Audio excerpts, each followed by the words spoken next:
ပြီးခဲ့တဲ့ပတ်ကဦးဇင်းတို့ကစိတ်ကအရာရာကိုဥဆောင်ထားတယ် minds leave to the world နော်ဟုတ်ပြီဟုတ်ပြီဒီဟာပါနော်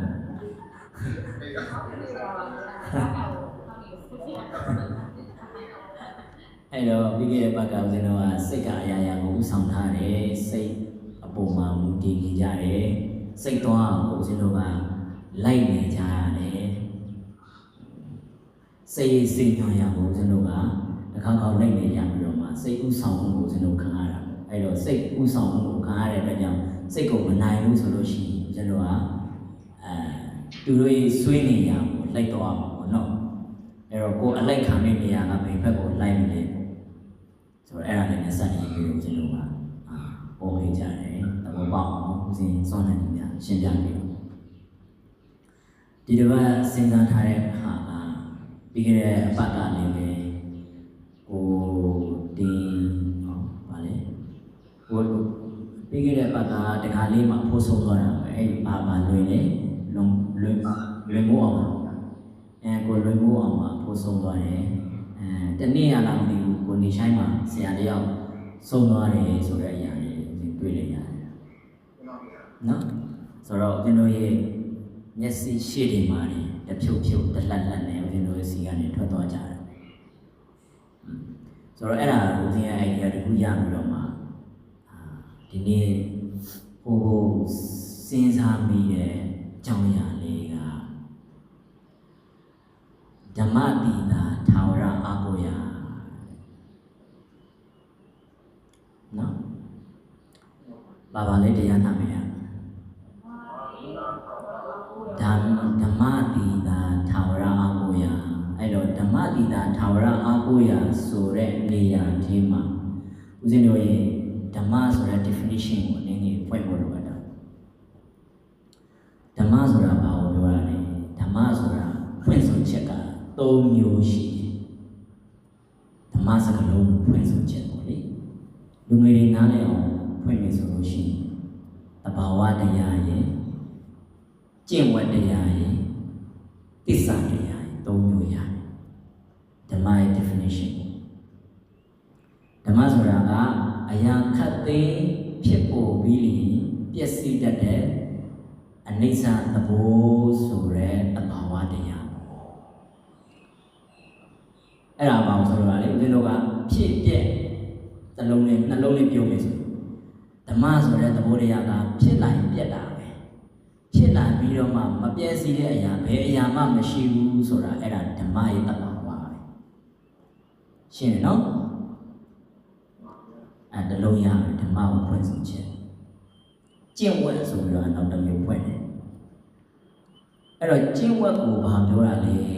ကျွန်တော်ကသီလတွေစောင့်ကြည့်ကြတယ်သီလကျင့်ဝတ်တွေ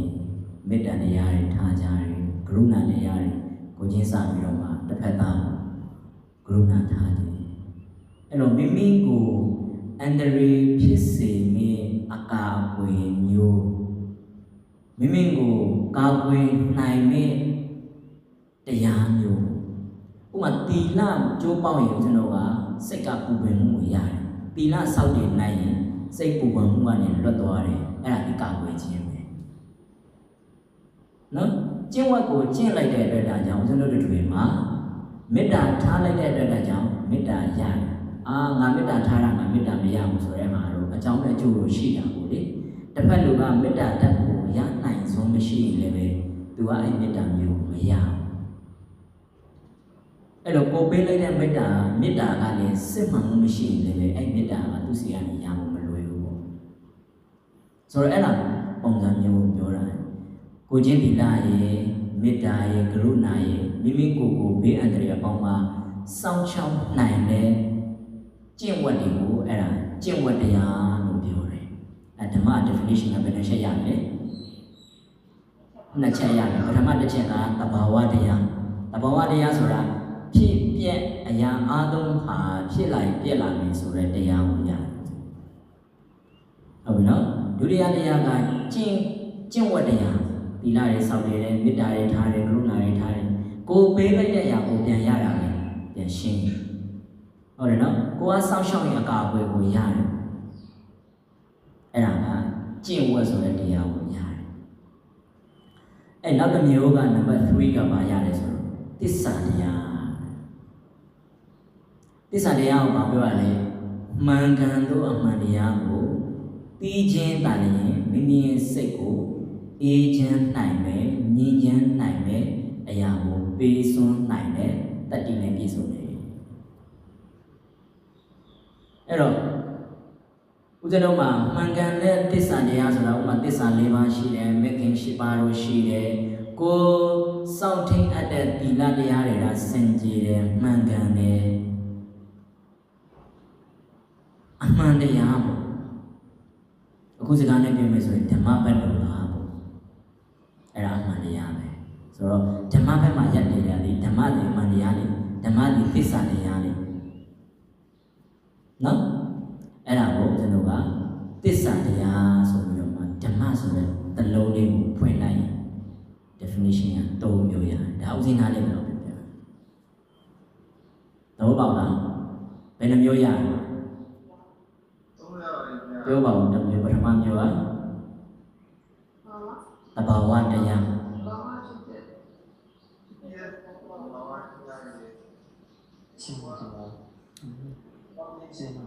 ကျင့်ဝတ်တရားကျင့်ဝတ်ကဘာတွေပါလဲ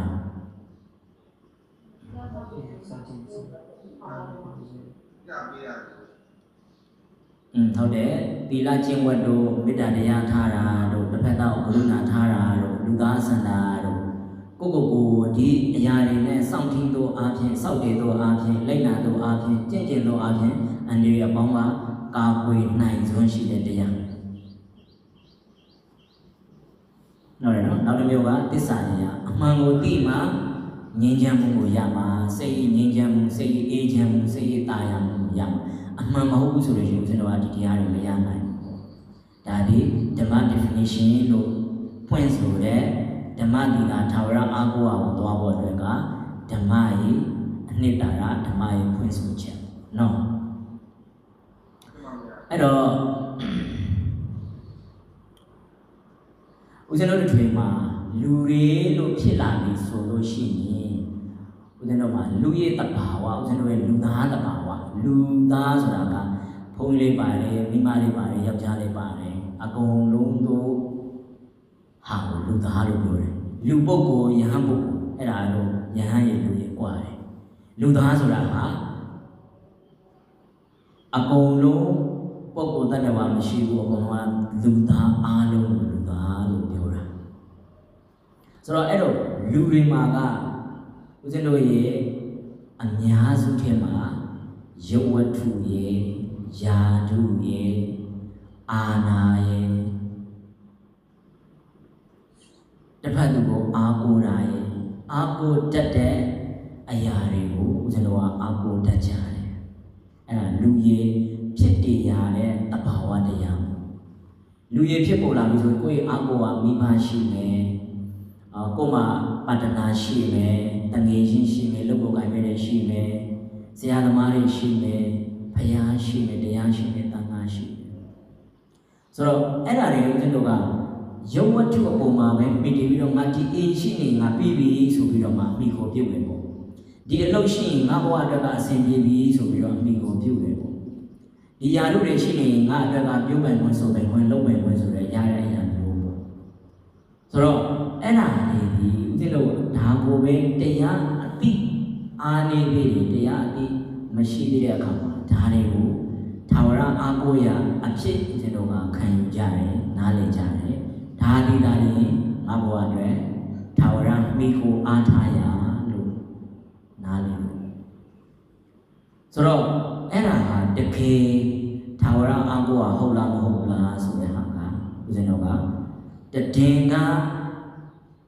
တဘဝစာတည်င်ကစာစသည်တွေအတွက်ကတော့ဦးဇင်းတို့ကအားကိုးအားဖြစ်တယ်ဥပမာရုပ်ဝတ္ထုမရှိလို့ဦးဇင်းတို့ကလုပ်ငန်းလုပ်လို့မရအန်သုံးလုံးကိုပြောသလိုပုံစံမျိုးပေါ့အန်လေးလုံးအန်သုံးလုံးရှိတယ်နော်ဦးဇင်းတို့တခုခုဖြစ်ဖြစ်ဖို့အတွက်ကဦးဇင်းတို့ကmanagement ရဲ့ manpower ရဲ့စသည်စသည်တွေလိုအပ်တယ်ပေါ့ကိုတို့ဓမ္မနဲ့နှိုင်းယှဉ်ကြည့်တဲ့အခါမှာဦးဇင်းတို့တွေရဲ့လိုအပ်တဲ့အရာကဒီဝတ္ထုကို ရုပ်ဝတ္ထုကိုအမိပြုရမယ်ဥမာကိုမှပါတနာရှိတယ်သူ့ကိုအမိပြုရမယ်အပြန်အလှန် mutual respect ထားရမယ်ဒါပေမဲ့အဲ့ဒါတည်ကဥမာဒီတဘွားစာဖြစ်ပဲဘဝရဲ့တဝက်စာဖြစ်ပဲတနစ်တာဖြစ်ပဲထာဝရအားကိုမဟုတ်ဘာဖြစ်လို့ထာဝရအားကိုမဟုတ်ဘူးလို့ဆိုတာလဲဆိုလို့ရှိရင်ကျွန်တော်ကပစ္စည်းလူအရာဝတ္ထုဟာခုနကပြောခဲ့တဲ့တဘာဝတရားထဲမှာဖြစ်လာသမျှအရာအလုံးဟာပြည့်ခြင်းတဘောရှိတယ်ဟုတ်တယ်နော်အဲ့တော့ဥစ္စာပစ္စည်းနဲ့ကြည့်မယ်ဆိုလို့ရှိရင်ဦးဇင်းတို့ကခိုးယူခြင်းကိုခံရနိုင်တယ်ပျက်စီးခြင်းတဘောကိုသွားတယ်တည်ဆုံးခြင်းတဘောကိုယူဆောင်သွားတယ်လူဆိုတာလည်းအများနဲ့ထာဝရမပြေပေမှာပဲဖြစ်လာတဲ့ပြဿနာဟူသမျှလည်းပဲကိုယ်မှဒီချိန်မှာပြီးတော့မှာပဲဖြစ်ပြဟူသမျှအရာဝတ္ထုဖြစ်လာတဲ့အရာဝတ္ထုဟူသမျှဟာလည်းပျက်စီးခြင်းဆိုတဲ့အရာကိုသွားတယ်အဲ့တော့အဲ့ဒါဒီဦးဇင်းတို့ကထာဝရအားကိုးရမဟုတ်ဘူးတည်ကအားကိုးရဘဝရဲ့ရက်တွေကိုလည်းအားကိုးရှာမယ်အားကိုးမှုပြုတ်ရမယ်ဒါပေမဲ့ဒါကိုဦးဇင်းတို့တွေဒီထာဝရအားကိုးရာအဖြစ်ပစ္စည်းကိုမိကိုသွားမယ်ပုဂ္ဂိုလ်ကိုမိကိုသွားမယ်တခုခုကိုအမိကိုပြုတ်သွားမယ်ဓမ္မလမ်းကြောင်းကနေလွဲပြီးတော့မှမိကိုပြုတ်သွားမယ်ဆိုလို့ရှိရင်အဲ့ဒါဒီကိုဆုံးကျုံလိုက်ရတဲ့အခါမှာရင်ခွဲကွဲရတယ်ရှင်ခွဲကွဲရတယ်ပေခွဲကွဲရတယ်ရှင်ခွဲကွဲရတယ်ရှိတယ်ဒီလိုဆုံးကျုံသွားတော့တဲ့ကြောင့်ရင်ဖတ်တယ်ကွဲလို့မတတ်ခံစားရတယ်ဘာပဲဆိုတော့မမြဲခြင်းဆိုတဲ့အရာဝတ္ထုကိုဦးဇင်းတို့ကမြဲတယ်လို့ထာဝရအဖြစ်အားကိုးယူလိုက်တဲ့အတွက်ဒါကြောင့်ဦးဇင်းတို့ဒီထာဝရအားကိုးရမဟုတ်ဘဲနဲ့တည်ကအားကိုးရကိုအမိကိုပြုတ်သွားတဲ့အခါမှာဦးဇင်းတို့တွေကမရရှိနိုင်ဘူးဆိုတော့ဟုတ်ပြီအဲ့ဒါပစ္စည်းပုံမှာရှိတဲ့မိခိုမှုတွေပြုတ်ကြတယ်ဦးဇင်းတို့ရဲ့လူသားတွေရဲ့တဘာဝဓမ္မတွေမသိတဲ့အခါဓမ္မတွေအားကိုးရအစစ်အမှန်ကိုနားမလည်တဲ့အခါပစ္စည်းကိုအမိကိုပြုတ်ပြီးတော့မှအားကိုးရှာကြတယ်အဲ့နောက်တစ်မျိုးကဘာလဲဆိုတော့ပုဂ္ဂိုလ်တ attva ကိုအမိကိုပြုတ်တယ်ခုနလည်းပြောခဲ့ပြီးခြေရတဲ့ခင်ရသည်တွေကိုတနေ့တာအတွင်းမှာခွဲခွာရပြီဆိုရင်တော့မှစိတ်ဆင်းရဲမှုတွေကိုယ်မှနေမသိထိုင်မသာတယ်တရက်မမြင်ရရင်တခဏမမြင်ရရင်တရက်တာခံစားရတယ်ဥမာဇက်လိုထဲကဟာတွေပေါ့တမနဲ့တရက်စာတဘဝစာထင်ပြီးတော့မှလုံးဆွေးပူပင်မှုတွေဖြစ်ရတယ်စိတ်ဆင်းရဲမှုတွေဖြစ်ရတယ်ဆိုတော့အဲ့ဒါပုဂ္ဂိုလ်ကိုခင်မင်လိုက်တဲ့အခါဦးဇင်းတို့ဒီသူ့ကိုမမြင်ရတာနဲ့ကိုယ့်ရဲ့စိတ်ချမ်းသာမှုကလုံးကြီးပျောက်သွားတယ်သူ့ကိုမတွေ့ရတာနဲ့သူအတန်ကိုမကြားရတာနဲ့သူ့ရုပ်ကိုမမြင်ရတာနဲ့ပုဂ္ဂိုလ်ကိုခင်မိလိုက်တဲ့အခါမှာအရာအားလုံးသောစိတ်ဆွေးနေဟာလည်းသူစီပါပါတယ်ဟုတ်တယ်နော်ပုဂ္ဂိုလ်ကိုဆွေးလန်းပြီးတဲ့အခါအဲ့တော့ဘုံဘုံတို့တွေဒီပုဂ္ဂိုလ်ကိုမဆွေးလန်းရလို့လားဆွေးလန်းလို့အတိုင်းလိုက်လည်းလုပ်လို့ရတယ်မပေါင်းမချိုးဘူးရေးကြည့်မိသားစုတန်ရိုးစဉ်တငယ်ချင်းတင်ရိုးစဉ်ရှိတယ်ကာလယာနာမေတ္တာတန်ရိုးစဉ်ရှိတယ်ပါတနာရှိရှိတယ်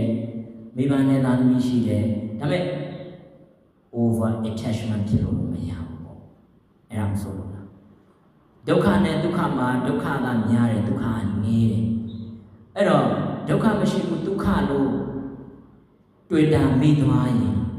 ဒုက္ခနဲ့ကြုံတွေ့ရတဲ့အခါမှာခြေမကန်ဘူးလက်မကန်ဘူးဖြစ်သွားတဲ့ဟာမဆိုလို့လားအဲ့ကြောင့်မို့ခွေးခွာရတဲ့အခါမှာဦးဇင်းတို့တွေစိတ်သောကားတွေပိုများတဲ့အတွက်ဒါကြောင့်ပုဂ္ဂိုလ်ကိုခင်ဒီလိုပဲရှင်ခွေးရေတေခွေးရေဝေးရမှာပဲအဲ့တော့ဒီထဲကနေပြီးတော့မှဇတ်တော်တွေကတာရကတစ်ခုကိုကျွန်တော်ကထုတ်လုပ်ပြီးတော့မှပြောရမယ်ဆိုလို့ရှိရင်အားလုံးသူလေးကြားဖို့ပါတယ်အားလုံးသူပါလည်းပဲနာဖို့တဲ့တရားတစ်ခုပေါ့အဲ့ဒါဘာလဲဆိုတဲ့ခါကျတော့ပဋ္ဌာစာဟုတ်တယ်နော်ပဋ္ဌာစာတွေဆိုတာမင်းသမီးလေးဘုံ90မှာနေတဲ့တာဝတိပြည်မှာတထေးသမီးတစ်ခုပေါ့တထေးသမီးတစ်ခုကနေပြီးတော့အောက်ဆုံးမှာလုံနေတဲ့အလုံသမားလေးကိုမျက်စိကျပြီးတော့မှဆွဲလမ်းမှုတွေဖြစ်သွားတယ် ဘုံခွန်စင်းကနေသူကကြည်တကြီးရိတ်တကြီးကြည်နေတဲ့သူသွားနေတဲ့ဟန်လေးသူလှုပ်နေတဲ့ဟိုလေသူ့ရဲ့ movement တွေကိုတာယာပြီးသွားတယ်တာယာပြီးတော့ဆိုတော့အဖေမေကသူ့သဘောမတူအလုံးသမားလေးတွေအစင်တန်ကအများကြီးกว่าတယ်သူ့ကိုယူရင်ငါသမီးကဆင်းရဲမှာဆိုတဲ့ဟာသိနေတာအလုံးသမားရဲ့ဂုံတိတ်ခါကိုဟိုမငဲ့လို့မဟုတ်ဘူးဒါပေမဲ့သူ့ယူရင်ဒီလိုအခြေအနေမျိုးဘဝဆိုတာကပစ္စည်းဥစ္စာမရှိရင်ဆင်းရဲတယ်ဆိုတော့အဲ့အခြေအနေမျိုးကို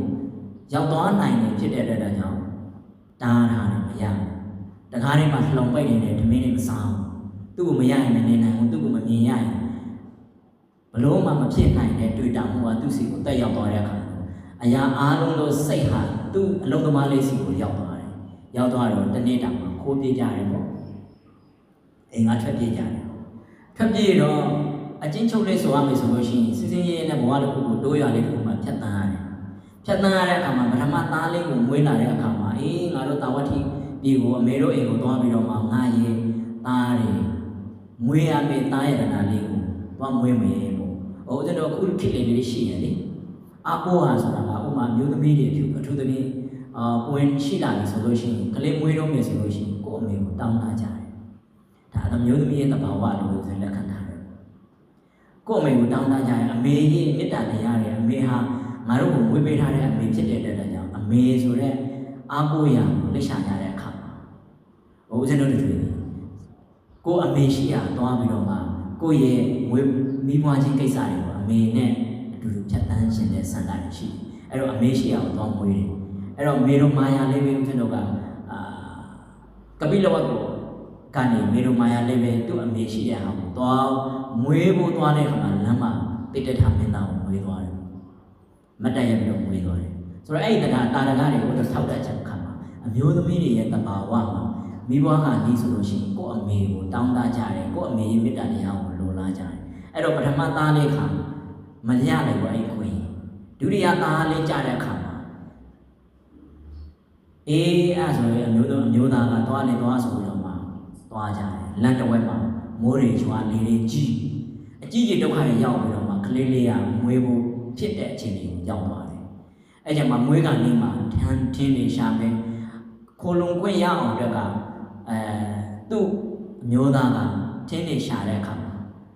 ထင်းနေရှိတဲ့နေရာအောက်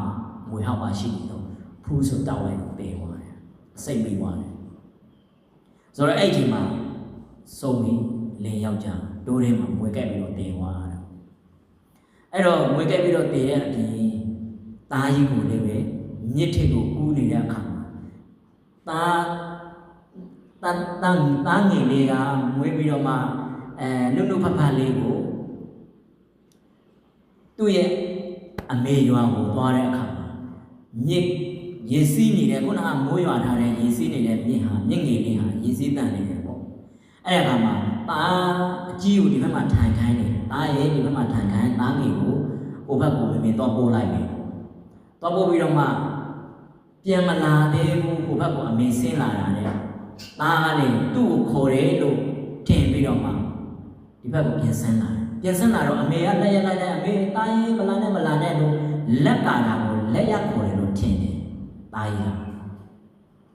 ဟုတ်တယ်နော်လက်ကာတာကိုလက်ရခေါ်တယ်လို့ထင်တဲ့အခါမှာတားတယ်လည်းဖြည်းဖြည်းတိုးလာတော့ရေစီးတန်ပြီးတော့မြစ်ထင်ပါသွားတယ်ငါသားလေးကမြစ်ထင်ပါသွားပြီလို့တပူတစံဖြစ်နေတဲ့အခါမှာဟိုးမှသွေးနူနဲ့နီဖဖဖြစ်နေတဲ့သားငယ်လေးကန်းဆက်မှာတင်ခဲ့တဲ့အရာဟိုးမှအပေါ်ကဆွန်ကလေးကမြင်သွားတယ်အသားလုံးလိုမြင်သွားတယ်မြင်တော့မှဆွန်ကလည်းချီဘဝလေးသားကလေးပါပဒါစာဘဝတကယ်ကိုဆွန်ချီပြီးတော့မှခံရတယ်သားကြီးကရေထဲမြုပ်ပါသွားတယ်သူ့ယောက်ျားကမွေးကြိုက်ပြီးတော့ပေးရတယ်ကဲသူ့တဲ့ဆိုးတဲ့အဖြစ်ဆိုတာဘယ်မှာရှိဦးမလဲဆိုတော့နောက်တစ်ရှိတယ်အဲ့တော့ဟုတ်ပြီအဲ့ဒါဆိုငါမှလင်ယောက်ျားလေးမရှိတော့ဘူးသားလေးဆုံးပြီသားငယ်လေးဆုံးပြီငါမှအဖေနဲ့အမေတို့ရှိသေးတယ်ဆိုပြီးတော့စိတ်တင်းထားတဲ့အားရရှိတယ်အဲ့တော့လမ်းခုလမ်းမှာလူတယောက်ကိုမေးလိုက်တဲ့အခါမှာဒီလိုပြောပြတယ်တာဝတိပြင်မှာဒီလိုတထေးပုံခဏိဘုံခွန်လက်စင်ရှိတဲ့သားဘသူပေါ့ အဲ့လိုပြောလိုက်တဲ့အခါညီမလေးစိတ်ကိုခံခိုင်းလေးထားပါညတော့မှမိုးတွေပါတယ်လေတွေတိုက်တယ်မုန်တိုင်းတွေထားပြီးတော့မှတိုက်တွေပြောပြီးတော့မှနှစ်ယောက်တည်သွားရှာတယ်ဆိုရင်အစကလေးကတော့ငါမိမတွေရှိသေးတယ်ငါမှသားသမီးမရှိလည်းပဲအမေတို့အိမ်ဆိုတဲ့အရာမိခိုဟာရှိသေးတယ်ဆိုပြီးတော့ခွန်အားတွေမွေးထားလိုက်တာအခုနေကြားရတဲ့အခါမှာကြားတော့ညတော့မှသူတို့မိုးရွာတဲ့အခါမှာလေတွေတိုက်ပြီးတော့မှမိဘတွေဆုံးသွားရှာအဲ့တော့ပဒါဆိုင်ဘဝရှင်ခွဲသွားတယ်နော်ဘလောက်ထိကိုသူ့ရဲ့ခံစားချက်ကဘလောက်ထိပြင်းပြတော့မလဲတတိယခဏလေးမှာလင်ယောက်ျားပုံမှာထားတဲ့တန်ရိုးစီကလေးတစ်ချက်ဟာသူ့ရဲ့ဘဝယူတတ်သွားတဲ့ဘဝကိုရောက်သွားတယ်။ဘာမှဖတ်ဆင်လို့မရဘူး။ပုဂ္ဂိုလ်ကိုခင်ပြီးသွားတဲ့အခါအဲ့လိုယူသွားတဲ့အခါမှာဦးဇင်းတို့ကဘာတွေရှိလဲဆိုတော့ဆုံးကျုံးသွားတဲ့အခါမှာဗနာစာရီကအဝတ်ကိုလည်းမကန်နိုင်တော့စိတ်ကလည်းယူပေါက်သွားတယ်အခါနဲ့ဟိုပြေးဒီပြေးဖို့ဟိုငိုစားဒီငိုစားပူစားဖို့အဲ့လိုဟိုငှက်နေပြန်နေလည်းပဲအဲ့ငှက်တွေကိုသူ့သားပါလာလို့လိုက်ကြည့်တာရေရမြင်ပြီဆိုလို့ရှိရင်အဲ့ရေနာကိုငါသားရှိနာကိုလိုက်ကြည့်တာအဲ့လိုပုံစံမျိုးတွေလူတယောက်မြင်လေငါသားတွေ့လိုက်တာအဲ့လိုပုံစံမျိုးတွေဖြစ်တယ်ဆိုတော့သူ့မှာဘလောက်ထိကိုလမ်းမပေါ်မှာဟိုပြေးဒီပြေးနဲ့ဘယ်နှရောက်သွားလဲဆိုဇေတဝန်ကျောင်းသားကိုရောက်သွားတယ်လမ်းမှာဟိုပြေးဒီပြေးနဲ့အဝတ်လည်းမပါဘူးသူမှာနိကပဲဘာမှအဝတ်မစစ်နိုင်ဘူးအဲ့ချိန်လုံးဝတုံ့ဖြစ်သွားတယ်ဆိုတော့အဲ့ချိန်မှာဇေတဝန်ကျောင်းသားမြတ်စွာဘုရားတရားရှိမြင့်နေတဲ့ကာလကိုရောက်သွားတဲ့အခါမြတ်စွာဘုရားကတတိတစ်ချက်ကလိုက်မြတ်စွာဘုရားကတတိသူ့ကိုသိရှိပြောလိုက်တဲ့စကားတစ်ခုရှိတယ်အဲ့ဒီစကားကဘာလဲဆိုတော့အဲ့ဒီစကားကဘာလဲဆိုတော့နှမတတိယတော့ဦးဇင်းတို့ခုနေစကားအတုံးလုံးနဲ့ဆိုလို့ရှိရင်ညီမလေးရေတတိတွေပြန်ဝင်တော့နင်တတိကိုပြန်ကတ်တော့နင်ကိုနင်သိတော့အဲ့စကားကိုသူဖြင့်ကြားလိုက်တဲ့အခါအတိတ်ကလေးထပ်ကလေးဆိုဝင်သွားတယ်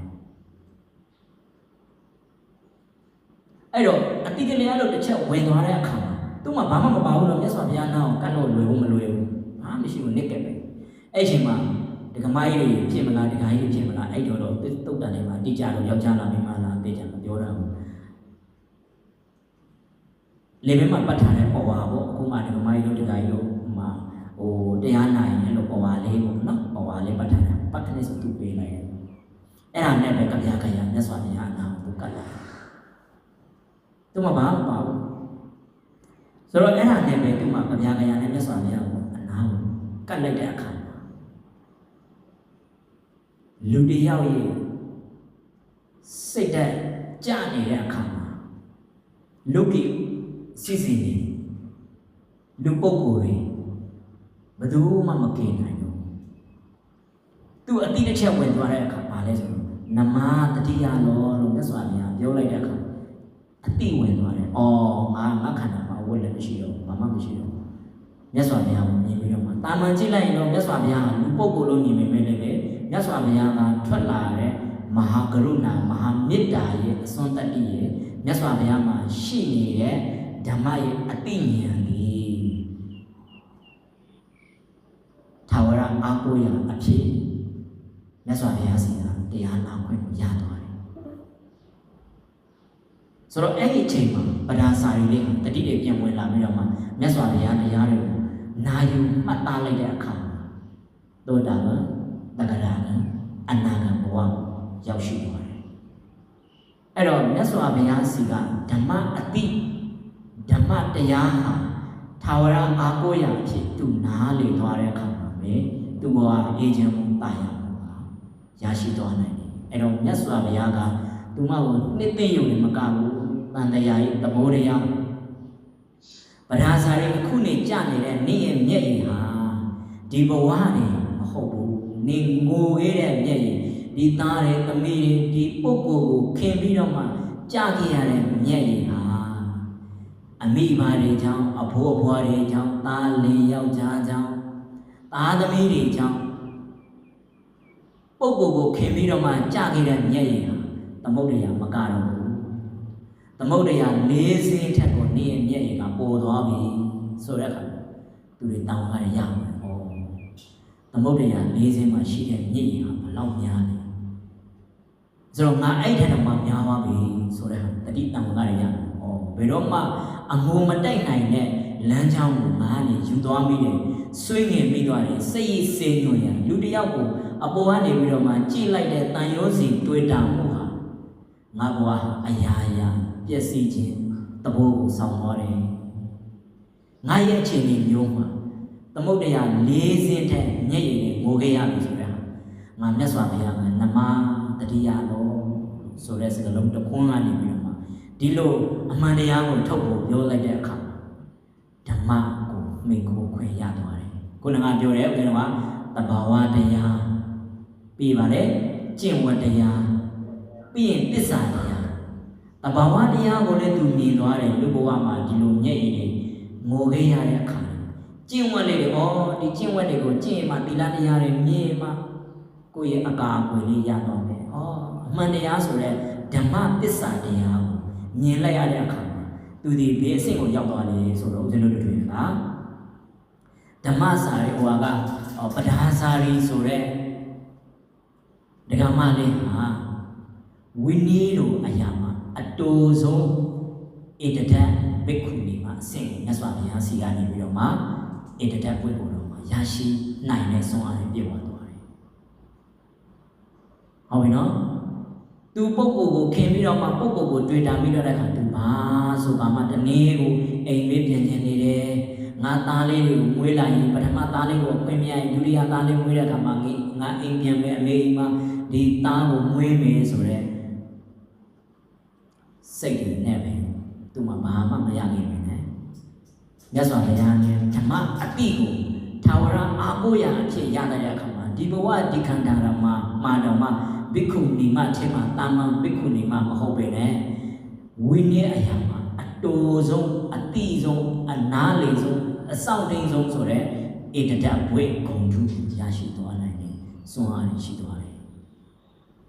ကဲဟုတ်ပြီနော်ကဲပဒါစာရီဆိုတဲ့ဘဝစัจကြောင်းလေးအောင်ကျွန်တော်ဟာပုဂ္ဂိုလ်ကိုခင်မြင်သွားတဲ့အခါမှာပုဂ္ဂိုလ်ကိုတွေ့တာသွားတဲ့အခါမှာကျွန်တော်ကရရှိလိုက်တဲ့အကျိုးတော့ပါပါဟုတ်ပြီနော်ဆိုတော့အဲ့တော့နောက်ခန္ဓာဆိုတဲ့ဟာအိုခြင်းသဘောနာခြင်းသဘောတေခြင်းသဘောအချိန်မရွေးဖောက်ပြန်ခြင်းသဘောကိုကျွန်တော်ကဇာတိပိဒုက္ခဗျာတိပိဒုက္ခဇရာပိဒုက္ခ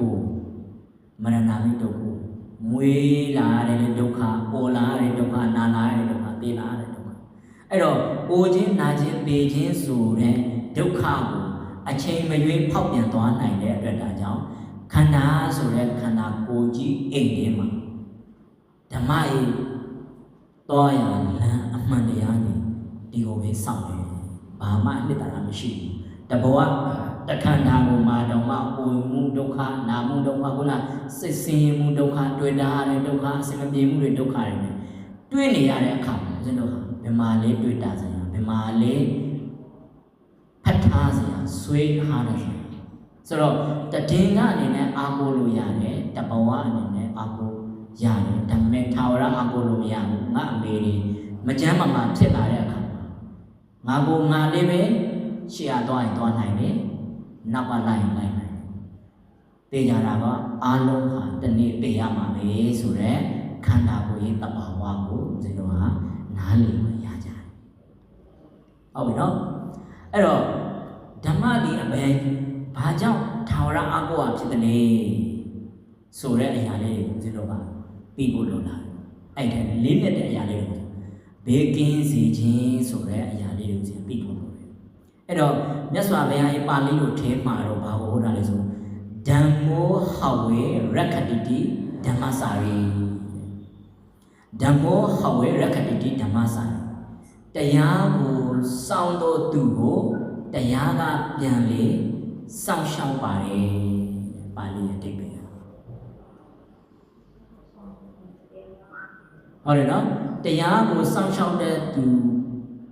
ကိုတရားကတပံပြန်လေစောင့်ရှောက်တယ်အဲ့တော့အဲ့လိုဖြစ်တဲ့အတွက်ကြောင့်ဒီဘေးကင်းရာဆိုတဲ့အရာကအန္တရာယ်ဖြစ်စေနိုင်ဖို့စိတ်တော့ကားတွေရောက်နေတဲ့အခါမှာဓမ္မအတိတွေဝင်တာကလေဘေးကင်းစီဖို့အတွက်စောင့်ရှောက်တာသီလတွေရှိနေတဲ့အခါမှာလည်းပဲသီလမရှိရင်စိတ်ပူပင်ရတယ်ဥမာဖောက်ပြန်ခြင်းလို့အိမ်တော်အိမ်ဖောက်ပြန်တယ်ကျင့်ဝတ်တွေလုပ်ငန်းဆိုင်ရာမှာဖောက်ပြန်တယ်ကိုလုပ်ရမယ့်တာဝန်ကိုမလုပ်ဘူးအဲ့လိုဆိုလို့ရှိရင်ကျွန်တော်ဘေးမကင်းဘူးလေသူ့ကိုစိတ်မရှာဘူးလေနော်အဲ့တော့ကိုယ့်ရဲ့သီလနဲ့မြေတွေဒါကိုပိုင်နိုင်လုပ်တယ်လုပ်ရမယ့်ဝတ္တရားလုပ်ရမယ့်ကျင့်ဝတ်လုပ်ရမယ့်တာဝန်တွေကိုပိုင်နိုင်လုပ်သွားတဲ့အခါမှာသူဒီအကုန်လုံးဘေးကင်းမှုကိုရသွားတယ် trust person ဖြစ်သွားတယ်သူ့အနေနဲ့ကလည်းကိုယ် trust person ဖြစ်သွားတယ်ကိုကလည်းပဲ trust person ဖြစ်သွားတယ်မြတ်စွာဘုရားစကားနဲ့ပြောမယ်ဆိုလို့ရှိရင်ကလျာဏမေတ္တာတကယ်ကိုအကျိုးသူ့အကျိုးနှစ်ဖက်သောအကျိုးကိုจิตတတ်တဲ့မိတ်ဆွေကောင်းမိတ်ဆွေကောင်းဖြစ်သွားတယ်အဲ့ဒါကလျာဏမေတ္တာကိုပဲဆိုတော့ဓမ္မကိုစောင့်ရှောက်ရင်ဒီအကျိုးတရားတွေရတယ်အဲ့နောက်တစ်ချက်တန်တရားခရီးအတွက်လမ်းပြနိုင်တဲ့ဆုံးအားရှိတယ်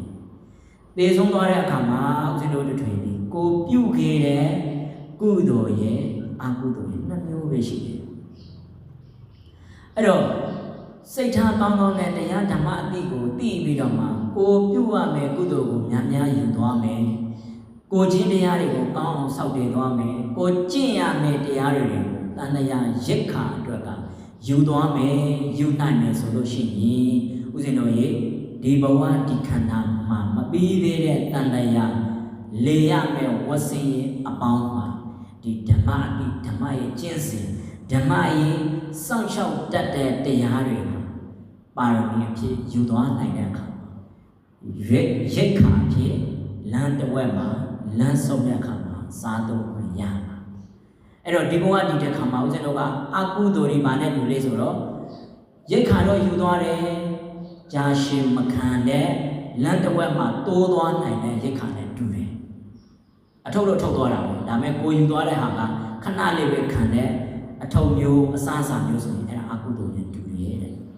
အဲ့လိုရေရှည်ငါမှ9ရက်စာ9ရက်စာ3ရက်စာအဝတ်အစားကနေစာအသုံးဆောင်ကနေစာစသည်ကိုယူသွားတဲ့ဟာကုသိုလ်နဲ့တူပါတယ်အမြဲဘေးချိန်မဆိုငါစားလိုက်စားလို့ရတယ်အဝတ်ဝတ်မယ်ဆိုရင်လည်းကိုလိုတဲ့နေရာမှာနွမ်းလာပြီးနန်းလာပြီးဆိုရင်လေးလို့ရတဲ့အရာမျိုးဟာကုသိုလ်နဲ့တူတယ်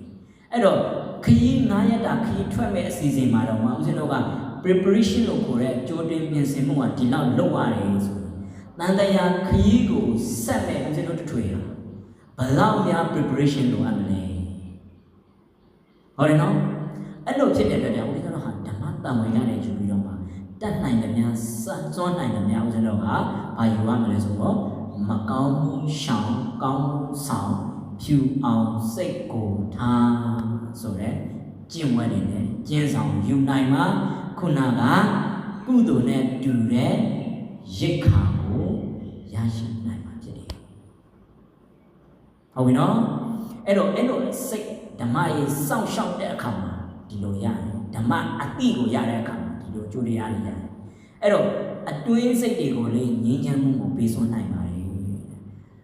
ပြင်မလောကမှာအပြင်လောကထဲမှာဘလောက်ပဲရှုပ်ထွေးပွဲလေးနေပါစေကိုယ့်ရဲ့စိတ်ကိုငြိမ်းငြိမ်းချမ်းချမ်းအေးချမ်းနဲ့ထားနိုင်မယ်ကိုယ့်ရဲ့စိတ်ကိုအေးလို့ထားနိုင်တဲ့မိမိရဲ့စိတ်ကိုတရားအတိတွေနဲ့ထိန်းချောင်းထားမယ်ဆိုလို့ရှိရင် inner peace လို့ခေါ်တဲ့အတွင်းငြိမ်းချမ်းမှုရမယ်။ဘာဖြစ်ဆိုတော့ peace ကအပြင်မှာမရှိနိုင်ဘူး။ inner peace မှာလည်း sustainable development peace တကယ်ကိုဖြစ်ချင်းမှန်လေးငြိမ်းချမ်းမှုကိုရေရှည်ခံနိုင်တဲ့ငြိမ်းချမ်းမှုကိုရနိုင်တာ inner peace မှာရှိတယ်။ဟုတ်ပြီနော်။အဲ့လိုဖြစ်တဲ့အတွက်ကြောင့်ဓမ္မကိုမိခိုလိုက်တဲ့အခါမှာအတွင်းရဲ့ငြိမ်းချမ်းမှုကိုလေရရှိနိုင်တဲ့စွမ်းအားတတိနဲ့ပြည့်စုံပါလေ။ကဲသဘောပေါက်ရလား9မိနစ်ကျန်တယ်။ဟုတ်တယ်နော်။ဆိုတော့ဒီတစ်ခါမှာကျွန်တော်က